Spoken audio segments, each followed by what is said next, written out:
Bienvenue dans Mémoire vivante, le podcast qui te plonge dans l'histoire de Pamiers, racontée par ceux qui l'ont vécu. Durant une semaine, nous avons remonté le temps. On est parti à la rencontre de nos aînés, des personnes incroyables qui ont grandi et bâti Pamiers. Et c'est dans les murs de l'école de l'Estang que ces rencontres magiques ont eu lieu. Ils nous ont ouvert les portes de leurs souvenirs, de l'école d'autrefois aux fêtes de village, en passant par leur métier ou les changements de notre ville. Des histoires touchantes, surprenantes, parfois drôles, qui nous font comprendre comment Pamiers est devenue la ville qu'on connaît aujourd'hui. Alors prépare tes oreilles et laisse-toi guider par les voix de notre passé. Prête pour un voyage dans le temps, c'est parti pour Mémoire vivante.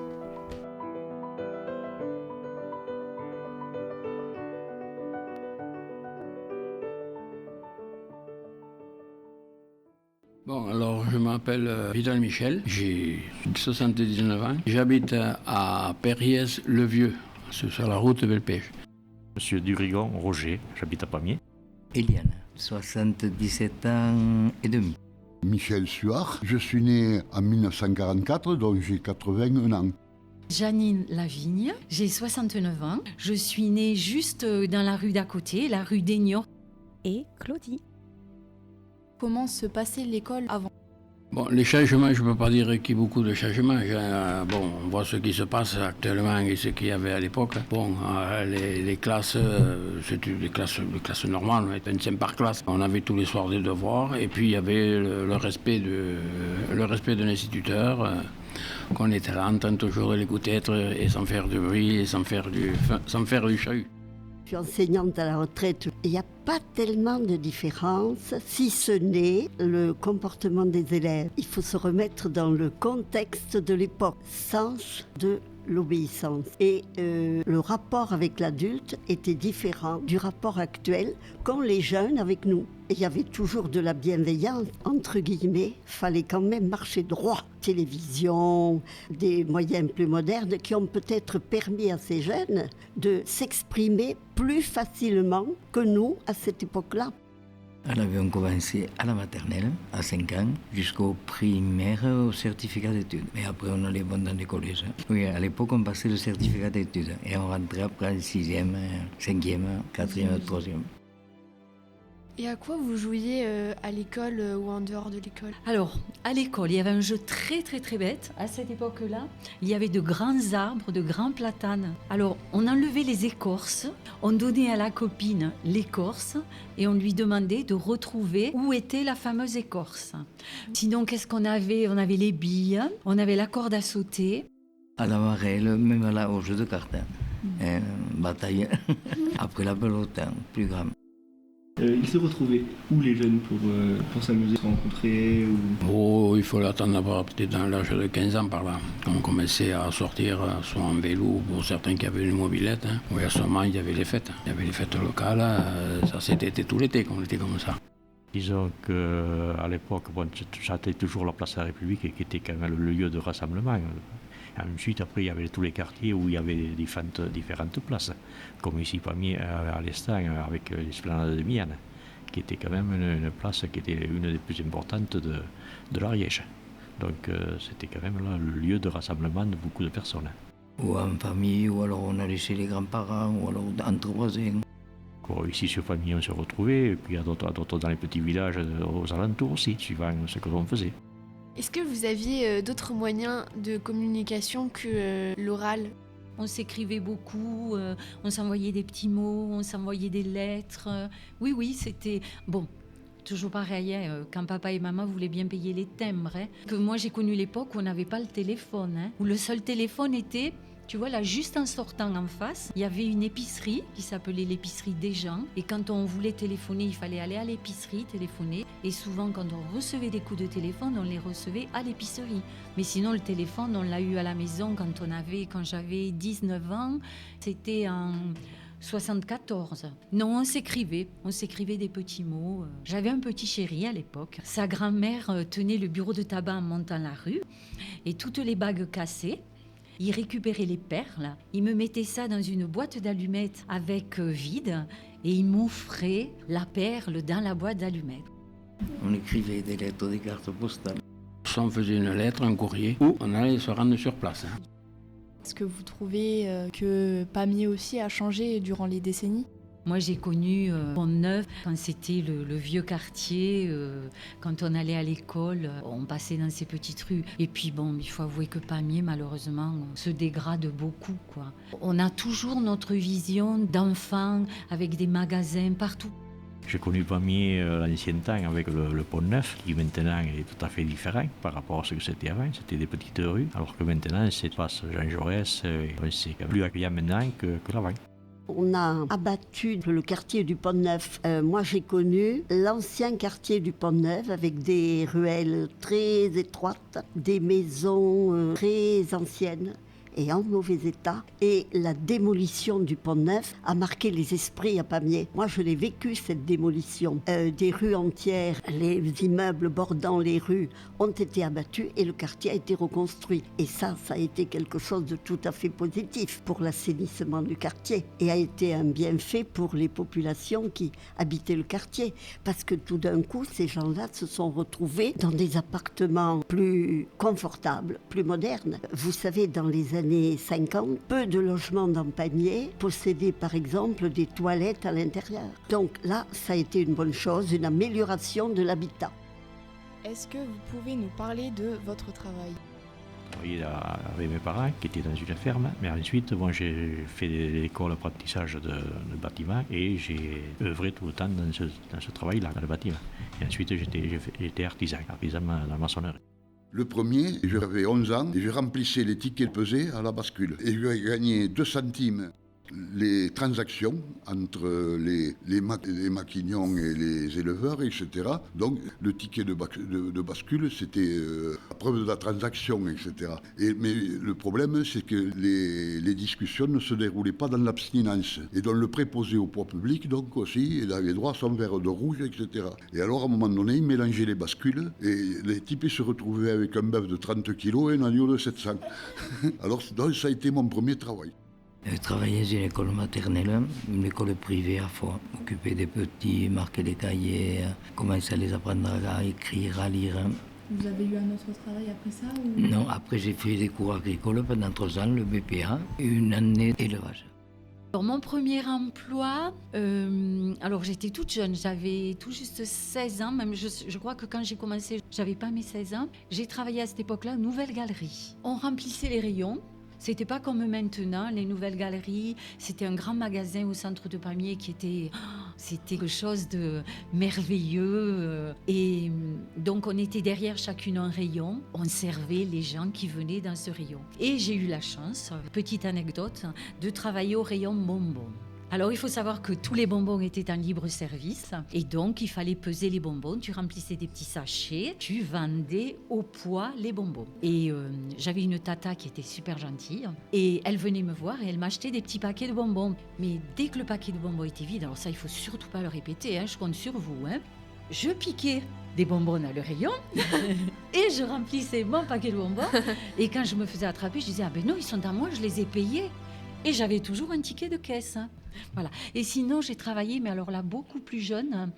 En montant la rue, il y avait une boulangerie sur la gauche qui faisait pâtisserie. Et je travaillais tous les dimanches à la pâtisserie. Et malheureusement, on n'était pas payé en argent, ou très, très, très peu. On était payé en gâteau. Bon, ce qui n'était pas bête non plus. C'était très intéressant pour la famille. Je nourrissais la famille les week-ends. C'était la pâtisserie Ruffat, ça s'appelait à l'époque. Comment fêtiez-vous Noël ou Pâques ou justement les autres fêtes des quartiers ? Oui, avant il y avait des grandes fêtes. Déjà il y avait la grande fête de Pamiers annuelle. Plus après il y avait les fêtes de tous les quartiers de Pamiers. Que ce soit ici l'Estam par exemple, ou alors le Pont-Neuf, la place de la République, le Loumet et tout ça, c'était des anciennes fêtes de Pamiers. C'était quand même une animation qu'on ne trouve plus actuellement. Le 2 août, c'est la fête de village. Après, il y avait les fêtes aux alentours, l'herbe. Oui, alors le matin, c'était à 11h à la messe. Défilé au monument aux morts, apéritif concert, le repas en famille, et après l'après-midi, des jeux et le bal le soir. Et à Noël, en parlant de fête, vous aviez beaucoup de cadeaux Non, au début, non. Petits cadeaux, et après, bon. Pouvez-vous nous dire maintenant un souvenir qui vous a marqué durant une fête de village ou un Noël ? Fête de village, une rencontre avec mon mari. Je vous dis pas l'année, vous n'étiez pas né. Le 11 février 1967, au bal à Verniolle. Noël, c'était pas grand-chose. Hein. On avait un sapin à l'école, avec un petit goûter. Il y avait, comme on dit chez nous, pas grand chaos en patois. Et les Noëls, moi, j'ai pas connu des Noëls où on avait beaucoup de cadeaux. Déjà, nos anniversaires, maman faisait, on était 3 filles à la maison, on était nées en été toutes les 3. Elle faisait un anniversaire pour toutes les 3, qui tombait au milieu de nous 3. Donc, il y avait un cadeau. De toute ma vie, la seule chose que j'ai vraiment attendue, c'était la poupée Barbie, parce qu'on pouvait l'habiller. J'ai été une des premières à avoir une poupée Barbie, mais c'est le seul cadeau dont je me souvienne vraiment. Hein.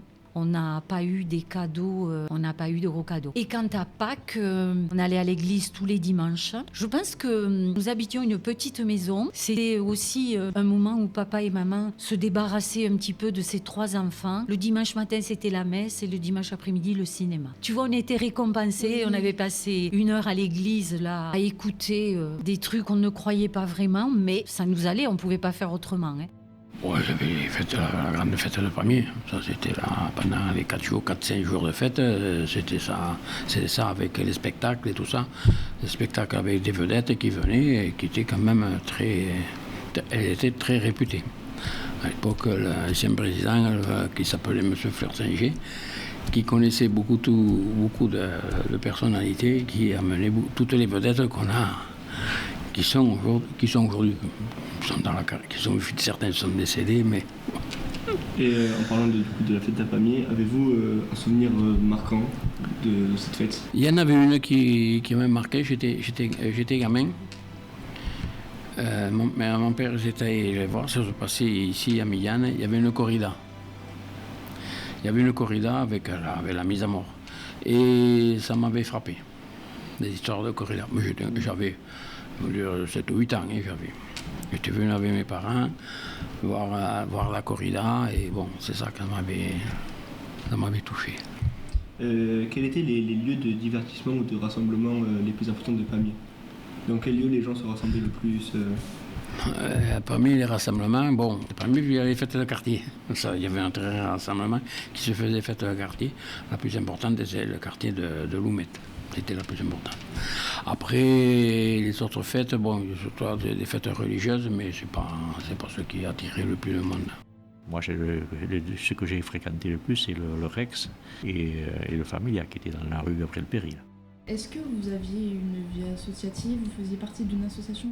J'ai été active dans plusieurs associations, des associations culturelles, musicales surtout. J'ai œuvré dans l'association Pro-Musica pour promouvoir la musique. Et on faisait à une certaine époque, on avait des intégrations des jeunes. Et d'ailleurs même encore à l'époque actuelle, les jeunes qui vont à l'école de musique peuvent venir gratuitement à ces concerts. Donc vous voulez aussi vous demander ce qui vous manque le plus de l'ancien temps. Il faut vivre avec son temps, il faut suivre l'évolution des technologies. Il ne faut pas penser que tout n'était pas forcément très rose. Je vous l'ai dit, oui. Il y a des choses que nous n'avions pas et que les jeunes de cet âge-là ont à leur disposition, que ce n'était pas forcément mieux avant. Tout dépend à quel point de vue on se place. Les soirées de veillée, où les grands-parents racontaient les histoires, racontaient les veillées en famille. Disons, on évolue avec le temps. Alors, celui qui arrive, on pense toujours que c'est bon. Mais celui qu'on laisse, on dit, peut-être on aurait pu faire mieux. Moi, j'ai du respect pour l'ancien temps, que j'ai apprécié, mais c'était une autre vie. Le mode de vie n'était pas le même. Ce qui me manque, c'est... Je suis très vieille pierre, et pas celle montée en bague, hein. Je suis vieille pierre murale, on va dire. Je regrette énormément qu'ils aient bousillé la ville de Pamiers, qui n'ait pas gardé... ils ont arrangé certaines choses, ça c'est vrai, mais c'est dommage qu'ils aient déconstruit tous ces vieux monuments, toutes ces choses qui nous rappelaient Pamiers. Est-ce que vous pouvez nous parler de justement ces monuments qui ont disparu? Ces monuments qui ont disparu, c'est par exemple le Familia qui ne sert plus à rien. J'essaye chaque fois que je peux, quand je me promène dans une rue, de rentrer, tu sais, d'aller revoir la maison où j'habitais, essayer de rentrer, pouvoir commencer, pour voir comment ils ont changé. Après non, ça y est plus, donc la maison des jeunes, c'était pas ça. L'école, elle a beaucoup changé, l'école Rambaud. Je me suis régalée d'aller visiter l'école Notre-Dame, qui est restée relativement ancienne, où ils ont gardé tout dans l'état où c'était. C'est beau, quoi. L'usine, je suis revenue visiter l'usine. La mairie, elle a beaucoup... Enfin, l'ancienne mairie a beaucoup changé. Beaucoup, trop. Ça ressemble plus à rien, quoi. Je regrette tout ça. Qu'est-ce qui, selon vous, la particularité de Pamiers et de ses habitants ? Vraiment, au niveau culturel, c'est génial. Au niveau animation, c'est génial. Franchement, plus l'été que l'hiver. Encore que l'hiver, il y a beaucoup de très belles animations dans Pamiers. Mais c'est vraiment le Carmel, la Galerie des Carmes, l'Office de tourisme, où on peut voir des expos qui peuvent te développer l'esprit, qui peuvent te permettre de voir autre chose, de t'impliquer dans autre chose. Pour reprendre l'histoire de la métallurgie française et de sa privatisation et de son abandon. Donc à Pamiers, l'usine au départ, c'était la société métallurgique de l'Ariège. Il y a eu Creusot-Loire, ainsi, enfin, je ne donne pas dans l'ordre. Il y a eu 4 ou 5 jusqu'à l'entreprise de maintenant. Alors après, il y a une autre entreprise, c'est Master Peinture, donc qui a trouvé une peinture pour les fusées. Mais après, à Pamiers, il y avait beaucoup d'artisans. Alors, quand on prenait à partir du Jeu du Mail, pont du Jeu du Mail, on rentrait, sur la gauche, il y avait les abattoirs. Bon, Pamiers, oui, il a évolué. Je vais mettre un petit thème sur la place de la République. J'ai été conseiller municipal avec le docteur Rouquet. Et à ce moment-là, on avait fait la rénovation dans la place de la République, avec sa fontaine à côté. Bon, comme partout, il y a toujours les critiques, les uns n'appréciaient pas ça, d'autres appréciaient, mais on l'a bien aimé, cette place. Voilà, le marbre, c'était une chose, bon, je ne sais pas aujourd'hui, le carrelage, si ça sera mieux que le marbre. Voilà. Et alors, je sais pas, bon, il faut évoluer. Bon, c'est vrai que cette zone, disons, le piétonnière, qui est un peu gênant par moment. J'aimerais bien quand même qu'il y ait au moins un jour par semaine qu'on puisse avoir une certaine liberté pour traverser Pamiers. De Pamiers, c'est son histoire. L'histoire de Pamiers est absolument magnifique. Non, mais en fait, en Ariège, Foix n'a pas cette histoire. Bon, alors déjà, il y a Pamiers, c'était une république. Ça a été une république. Il y avait 6 consuls, évocables à tout moment. C'est-à-dire, il y avait les assemblées, il y avait l'assemblée des chefs de famille, ce que j'appelle l'assemblée des 10e, c'est-à-dire comme ils ne votaient pas. Un représentait 10 et faisait la pyramide. Il y avait les réunions, c'était sur la place du Mercadal, là, dont les assemblées disaient au consul, toi tu fais ça, ça, ça et ça, si elle ne faisait pas, il était viré. Bon, les évêques de Pamiers, donc le premier évêque de Pamiers, avec le roi de France, il avait dit, ce n'est ni un homme ni un animal, c'est une statue. Les relations entre le clergé, l'évêque de Pamiers, et le roi de France ne se sont pas arrangés, puisqu'il y a Collet, au XVIIe siècle, qui a excommunié Louis XIV. Pamiers, c'était une textile. À Pamiers, il y avait, donc, autour des canaux, 3 moulins à farine. Alors, à farine, ça ne veut pas dire blé, parce que du blé, il n'y en avait pas. C'était de l'orge, de l'avoine et du maïs. Et le blé, c'était à l'Ésat. Il y avait 3 moulins à blé, 3 moulins à Foulon. À Foulon, c'était une terre argileuse, le Foulon, où on mettait les draps, les draps de laine, tout ça, etc. Et 4 teintureries, le fameux pastel. C'est 1817, l'usine de Pamiers, dont c'est au Charles X. Charles X a décrété ouvert l'usine de Pamiers. Comme je vous dis, je vous parlais des 2 légendes. Et avec Sainte-Nathalène décapitée, Saint-Antonin décapité. C'est pour ça qu'on a du mal à trouver un maire qui a la tête sur les 2 épaules. Qu'est-ce qui fait ? Il n'y a plus grand-chose qui fait. Moi, je pense que ce qui est joli dans Pamiers, c'est le bord du canal. C'est très beau, le bord du canal. Millan a été arrangé.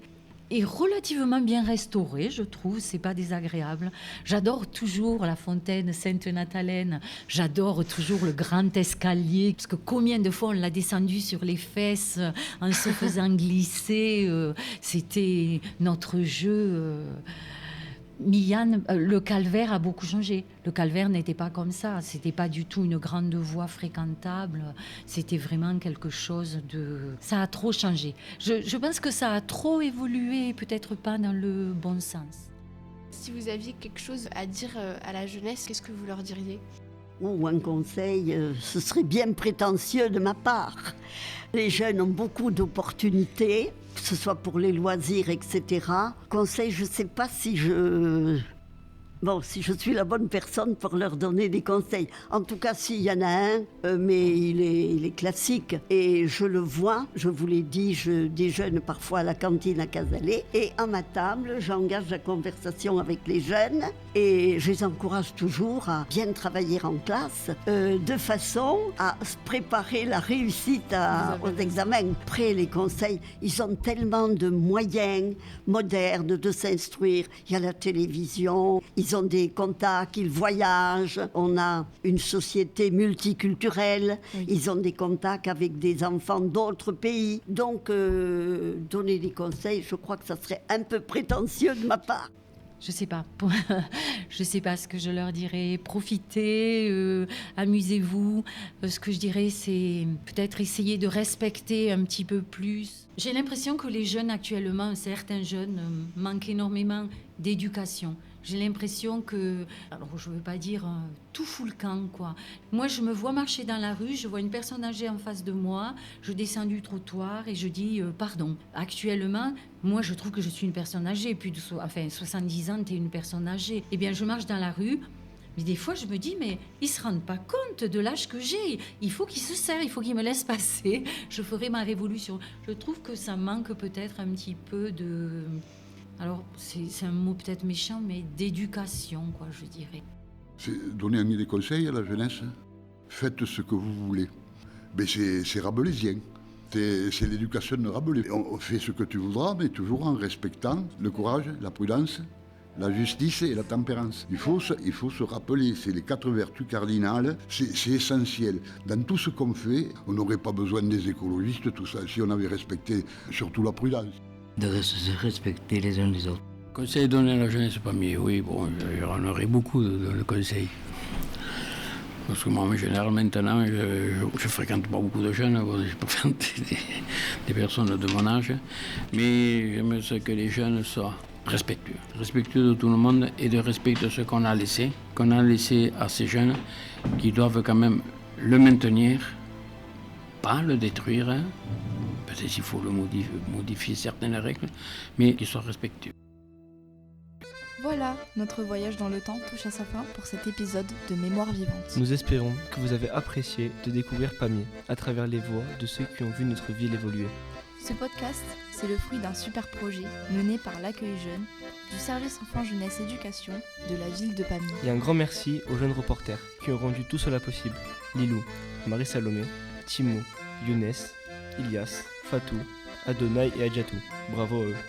Un immense merci également à nos précieux partenaires, le CCAS de Pamiers, la MJC et la radio Oxygène FM, sans qui cette aventure n'aurait pas été la même. Nous tenons particulièrement à remercier Laurence du CCAS pour son implication sans faille, Sarah de la MJC pour son aide précieuse et ses conseils, ainsi que Marie et Lisa de la radio Oxygène FM pour leurs accompagnements techniques et leurs astuces. Et bien sûr, le plus grand des merci à tous les aînés de Pamiers qui nous ont ouvert leur cœur et leurs souvenirs. Ces moments de partage ont été un véritable trésor. Merci pour votre générosité. Restez connectés pour de nouveaux épisodes de Mémoire vivante, car Pamiers a encore tant d'histoires à raconter. Et à très bientôt pour un nouveau voyage dans le temps.